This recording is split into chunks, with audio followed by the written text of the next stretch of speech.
बारेंगाबारि गामियाव गासै रायजोफोरानो माइ गायनायाव मुखुब जानानै दं।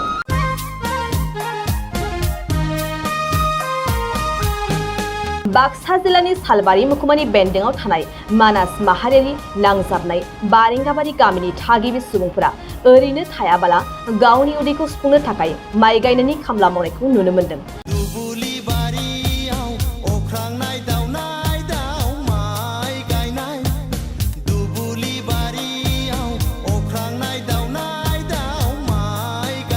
रायजो नाङैनो जेरावबो अखा जुब जुब हानायजों दैबाना जानाय समावबो नागाराखै माइ आबाद मावनायखौ। गावनि उदैखौ सुफुंनो थाखाय बयहाबो माइ गायदों। फोथाराव दंग'नि दै मोनाब्लाबो अखा हादैनि दैजोंनो सोरबाबा खोब्ले माब्ले गायनांदों माइ आबादखौ। सोरबाबा दुखुनांथाव दैबानाजों माइ आबादखौ मावनो हायाखै।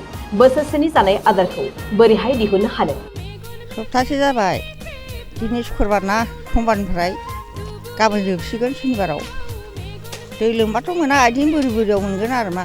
जोब्बाय गामियाव खाथिफोराव थांसिगोन। दा ई गामियाव खावसे थांबाय दं गामिनि माखा फिलफिलिजों।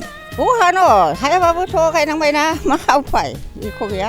अखाजोंल' ओमफ्राय ओइ सानजाफोरजोंजाय दंग'नि दंजोबो आरो सोरबा सोरबा। दा जोंनियाव इयाव गैया, हाग्रा खाथियाव अखाल', दंग' गैथावा। गिबाबो गायनांबाय, नाहरहोलांबाय थाबाय ना। बाथियालाय ओइ दलं सिंजोंसो ओंखारदों मोनायावबो गान्दाया। खारबाय नुबा थाबाथ' अरगोन होसोबायगोन ना। मोनायाव जादों इनो खावसे, इयाव गैलानो फुजायानो। हाथिया गैथ'वा, दाख्लै ओंखारदोंमोन आरो ओंखारनाया मालाय आलि सेरनिफ्रायनो थांबाय। इसोर होहरबाय ना साफा जोंनिखैथ' दा जोंनाव दै बानाबाबो एसे खम, हाग्रा खाथियानो। दैयालाय एसेबां लोमाखै, ओरैनो सलिनो आन्था गायनो आन्था एसे जाबाय, बारा जायाखै आरो। थ' फैखायोआनो मोनायावबो माबायानो खोथियाखौनो जाफैदों गान्दायानो। गायनो लागा खोथियाखौ जाबाय, दा मा खालामनांगौ? मावखायोना जोंलाय गरिब मानसियालाय, मावाबा माखौ जानलाय बाबा। दायो आरायस'यैनो सोलिगासिनो दं। गैया, ओंखाम गैया आरो साहा दङ, सिरा सौरायफोर सोरहाबा हानायफ्रा। आरो दा दैबाना गैयाबाबोथ' आरो नै रानथाबथारबा गैयानो, गायनोनो मोना जाहैयो समाव।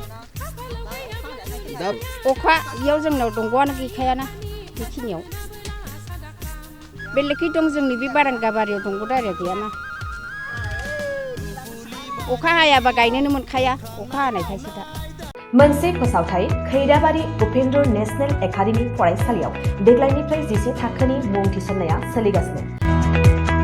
फरायसुला आरो फरायसुलिफ्रा थाखो 10आव मुं थिसननो गोनो गोथो जानानै दंब्ला एबा देग्लायनि मेट्रिक आनजादाव उथ्रिना गुबुन फरायसालिमाफोराव मुं थिसननायाव मानिबाफोर जेंना नुजाथिदोंब्ला नोंथांमोना जिंगा दासि।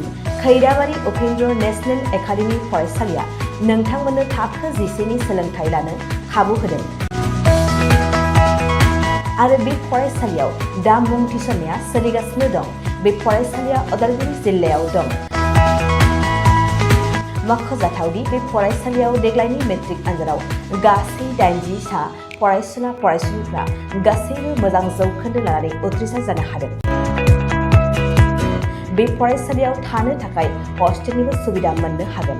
गोबां मिन्थिनो थाखाय 600035767723 8486610047 आरो 9101511040 जानबुं अनजिमायाव जगाजग खालामनो हागोन।